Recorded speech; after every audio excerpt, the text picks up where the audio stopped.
Right. I'm going to talk through probably my favourite use of the TrackMan here at One Iron in Milton Keynes, the UK's premier indoor golf range. Come and check us out. We've got the widest bays in Europe apparently, until someone beats that because they hear this. But this is good fun. This is the best use of the TrackMan to control your strike, in my opinion. I've got another video on controlling the face. We've removed the tracer, we've removed the yardage, we've removed the club speed, we've removed all those data tiles that confuse so many people. And all I've got on the screen is where I'm contacting the face. On the left window, for those who haven't seen it, we're going to get a video of the strike on the club, which is great. It never lies. You'll see how it corresponds to the 2D image on the right, but most other launch monitors don't give you that. I'm just going to mess about here and show you how you can practice hitting different parts of the face and get readings from the TrackMan that allow you to build more and more finesse. This is classic differential practice, doing something we don't actually want to do during the game. We don't want to hit different parts of the face necessarily, but if we learn to do it, all the research suggests we get better in the middle. Heavily influenced by Adam Young's, of course, as ever. Got to give my guru credit, but let's jump straight in. So we'll start off with some really extreme stuff, and in your own practice, you start off extreme and build in narrow and narrow focus to get to the point where, in an ideal world, you could hit any part of the club face. And that brings to mind one thing you don't hear mentioned too often, but before I get started, the quest to get better at golf, if you want to conceptualize it another way, is a quest to get closer and closer to the perfect golfer. Now, that doesn't exist outside of Tiger Woods, maybe, but even then, you know, he had his areas of weakness, although there were few and far between. The point is, you want to have every shot in the locker. If you could click your fingers and had that, you'd be the perfect golfer. You want to be able to contact any part of the face, not because you have to on the golf course, but because if you did, you'd be the perfect golfer. So what we're doing here is just playing a game or constructing a task that the perfect golfer will be really good at.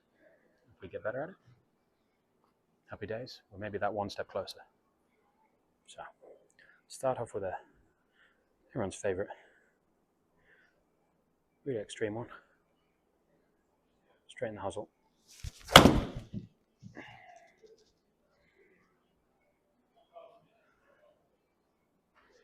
On demand, no problem.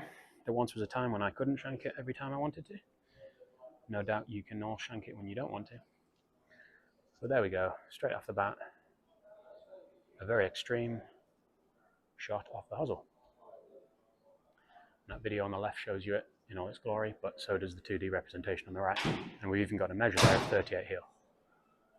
Let's go the other way. Let's get for one on the toe. This should be slightly easier for me, weirdly, because I tend to hit the toe, but let's find out. So I've gone all the way from here to here. See what we can do. There you go. So that's the complete inversion of the last shot. Right on the far end of the club. Had no real technical thoughts there. I've just decided I'm going to contact the end of the club, and in both instances, I've managed it. Pretty cool. Now, there's a bit of lateral control, and we can build in finer and finer margins there. So if that's one right on the end of the club, right, we can still hit the toe, but we can do a bit less. Not too bad at all. So we moved that, whatever it was, about, was it 3 centimeters roughly, from the last one. So we've gone from the heel to the toe, and then back a little bit less toe. If you can do this with more and more precision, I guarantee on the golf course, when you come to try and hit the center of the face, it will improve. And then arguably the better benefit, as is so often touted in Sweet Spot podcast and people who buy into this philosophy, if you start to develop a miss, you get a bit closer to the hosel, you get a bit closer to the toe, you will know what it feels like to be able to move it. The classic recall of the feeling. Now, that's a bit of horizontal work, lateral work you might say. It's connected to the vertical strike. Let's try and mess about with that. So, let's try and get this one on the bottom of the club a bit. See what we can do there.